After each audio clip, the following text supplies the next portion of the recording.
pessoal, tudo bem? Essa é a segunda aula sobre literatura infantil e contação de histórias, tá? Então não deixe de assistir a primeira para poder acompanhar aqui com a gente, tá? Saber o que tem de mais legal sobre esse assunto, tá bom? Enfim, como eu falei, eu sou professora de história e hoje nós vamos falar sobre as histórias, tá? As histórias, ou seja, a ficção, tá? Nessa aula vamos falar sobre contos de fada. E você sabe o que é um conto de fada? Um conto de fada é uma coisa assim que 99,9% das pessoas viveram na sua infância. E esses contos de fada são muito importantes porque eles, pra gente que é adulto, eles ajudam a ensinar para as crianças nossos valores, nossos princípios, enfim. Quais são as características de conto de fada? Um conto de fada, geralmente, tá? Não tem tempo e espaço definido, tá? Eles simplesmente acontecem. E isso fica para cada criança, tá? Para estimular a sua imaginação. É muito comum também aquele elemento da disputa entre fortes e fracos, entre os pobres e ricos, entre o bem e o mal, ou seja, esse dualismo aí que faz as crianças se identificarem geralmente com o bonzinho, tá? Tem criança que se identifica com o malvado, mas o comum é que a gente sempre tende a abraçar a bondade, tá? Aquele que representa o positivo da história. A gente também trabalha nos contos de fada uma questão sobre ética, sobre existencialismo, questões espirituais até, enfim, pode ser desenvolvida bastante coisa, tá? Dependendo da tua intenção como professor. Nós também temos os contos maravilhosos. O que são contos maravilhosos? Contos que envolvem magia, que, né, usam de elementos mágicos, mas não tem fadas, tá? Então essa seria a principal diferença, tá? Comparado aos contos de fada. Nós também podemos trabalhar com crianças contos acumulativos. O que são contos acumulativos? São aquelas historinhas que envolvem uma sequência de acontecimentos que se acumulam, tá? Então, é difícil de explicar assim teoricamente, mas todo professor que já teve diante de uma biblioteca com livros infantis já viu esse tipo de conto acumulativo, tá? Então, é um tipo de conto assim que fala, por exemplo, existia uma menina que estava no quarto. A menina estava no quarto em cima da cama. A menina estava no quarto em cima da cama de colcha de retalhos. Enfim, se acumulam acontecimentos e isso serve para trabalhar a memória da criança e a concentração dela para ver até onde ela lembra, tá?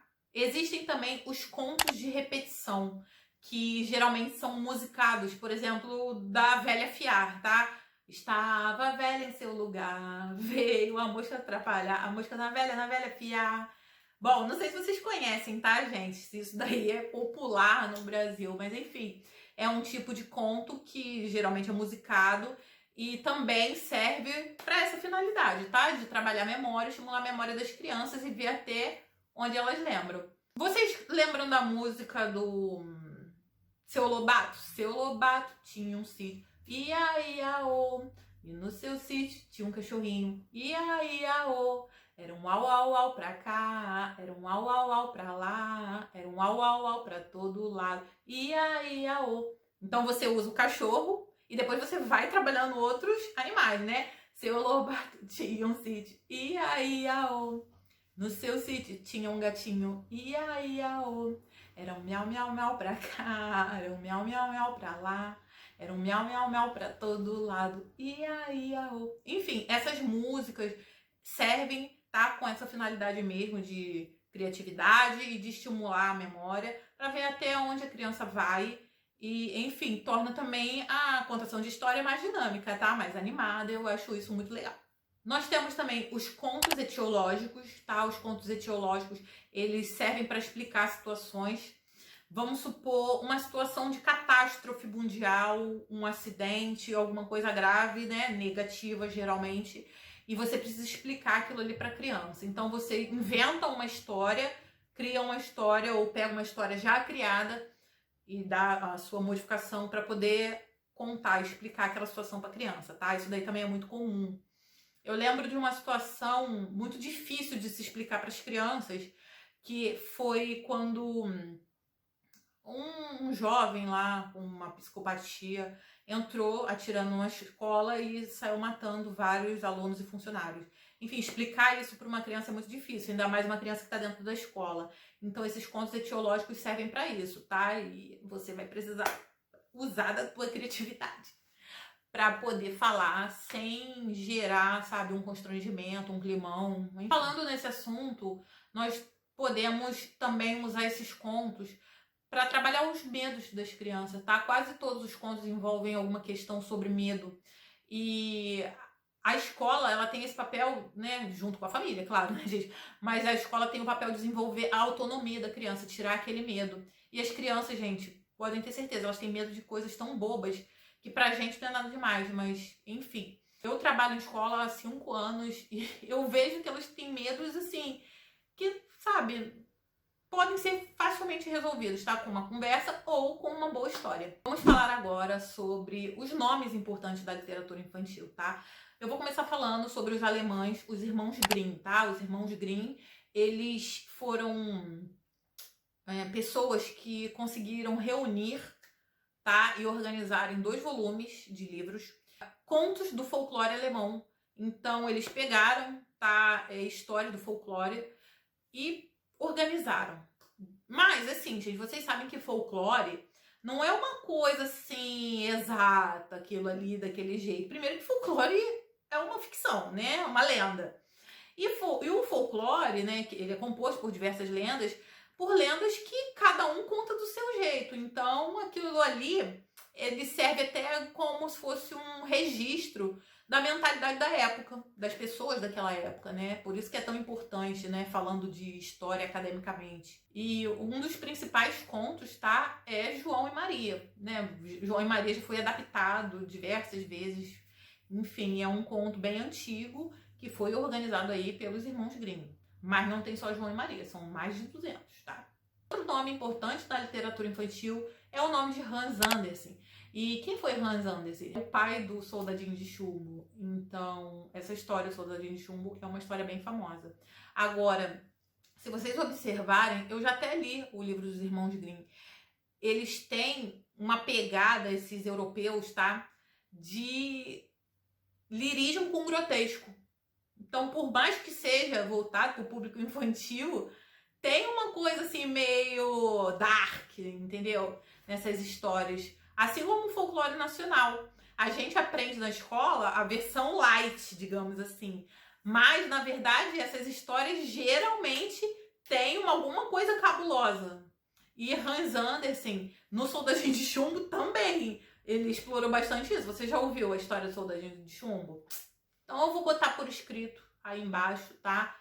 Onde tem a descrição desse vídeo, tá bom? Ele era dinamarquês e, por sorte, ele obteve a fama ainda em vida. Então, ele conseguiu curtir aí um pouco dos louros aí da sua produção. Quais são as características principais de uma boa obra para as crianças, tá? Eu vou citar algumas aí, anota aí. A imaginação, ou seja, a imaginação deve ser trabalhada. O dramatismo e a movimentação. Como eu falei no vídeo anterior, tem que ter um drama, gente. Tem que ter expressão corporal, facial. Tem que se jogar, tá bom? Não tem que ter vergonha de gritar, tá bom, professora? Tem que se jogar. Outra coisa fundamental é o desfecho feliz. Por quê, gente? Você não conta história triste pra criança, né, gente? Eu, sinceramente, eu tenho 34 anos, eu não gosto muito de ver filme e coisas com final triste. Eu gosto de ver com final feliz. Claro que eu assisto porque eu sou uma pessoa adulta, tenho consciência de que a vida é assim. Mas tem que ter um desfecho feliz. Descrições curtas, gente, não se alonga, tá? Fala o essencial para as crianças poderem absorver aí o que você está transmitindo para elas. Mistério. Mistério é uma das coisas fundamentais. Para quê? Para a criança ficar ali na tua atenção, na tua fala. Falar agora das faixas etárias, tá? Então, crianças que têm mais ou menos de 1 a 2 anos de idade, você trabalha baseado na realidade dela e do que tem ao redor, tá? Uma criança dessa idade ainda não desenvolveu, tá? Uma perspectiva de vida e de coisas no campo imaginativo. Então, você vai falar mostrando o que tem ao redor, tá? É uma coisa bem limitada ainda, são muito pequenininhos para poder compreender histórias mais complexas. De 2 a 3 anos, tá? Eles são um pouquinho maiores. Você pode trabalhar com historinhas bem curtinhas, tá? Simplicidade é tudo. Tome cuidado, porque nessa idade eles vivem a história como se fosse real. Ou seja, se você cria aí na sua história um monstro, essa criança pode ficar com esse monstro na cabeça e ir para casa encucada, tá? Porque eles ainda não sabem diferenciar fantasia da realidade. 3, 4, 5 anos, eles já começam com muita dificuldade a separar a fantasia da realidade, mas enfim, eles ainda podem absorver muito do que você fala e levar aquilo ali pra vida. Então toma cuidado aí, professora, valeu? Com 6, 7 anos, que é a fase de transição aí, tá? Da infância para uma segunda infância, eles já estão começando a aprender a ler. Então, se o aluno já conhece algumas letras, você já pode trabalhar com histórias curtas, mas por escrito. 8 a 9 anos de idade, eles já estão maiorzinhos, eles vão gostar muito de histórias de humor, tá? De coisas engraçadas. E o que eles mais curtem nessa idade são os gibis. Então, aproveita aí e se joga aí no universo dos gibis, que é muito legal e é muito, sabe, enriquecedor. E isso vai ajudá-los também na questão da leitura e da escrita, no letramento. Aí com 9, 10 anos, eles já têm, né, uma capacidade maior de interpretação. Você já pode trabalhar com mais personagens, tá? Não só com 1 ou 2. E você pode trabalhar também com muita aventura, ficção científica. Hoje em dia, eles já têm acesso a plataformas de streaming, tipo Netflix, YouTube. Então, eles vão encontrar isso, tá? Isso daí que é o entretenimento deles. E você, como professor ou professora, pode trabalhar em cima disso, tá? Eu tinha um aluno que ele gostava muito de Percy Jackson. Então, ele trouxe para mim um livro de Percy Jackson, sendo que eu mesma nunca tinha lido, nem conhecia direito a história. Então, foi muito legal saber que uma criança na idade dele, né, que já tinha lá seus 9, 10 anos de idade, já estava lendo livros, tá? Não gibis, enfim, foi muito legal isso para mim, isso me marcou muito. Com 11, 12 anos, eles estão começando a entrar na adolescência. Então, além deles curtirem essas ficções, né, aventuras, eles também vão começar a pesquisar e consumir conteúdo polêmico, tá? Eles vão querer saber por que os pais, os irmãos mais velhos, né, brigam por voto, por exemplo. Então eles vão entrar e tá numa fase meio rebelde e você pode usar isso nas suas histórias, tá? E outra coisa, experiência pessoal, tá? Eles gostam. Eu achava que com 10, 11 anos de idade eles não curtissem mais historinhas assim infantilizadas, mas eles gostam, cara, eles adoram. Eu contava uma história para os alunos da escola que eu trabalho, era uma história com dedoches sobre o Pequeno Príncipe. Então, quando eu contava na educação infantil, eu contava de uma forma mais simplificada, bem, sabe, bem infantilizada mesmo. Quando eu contava assim pro segundo, terceiro ano, eu contava já um pouco mais de profundidade, mais próximo da história real do Pequeno Príncipe.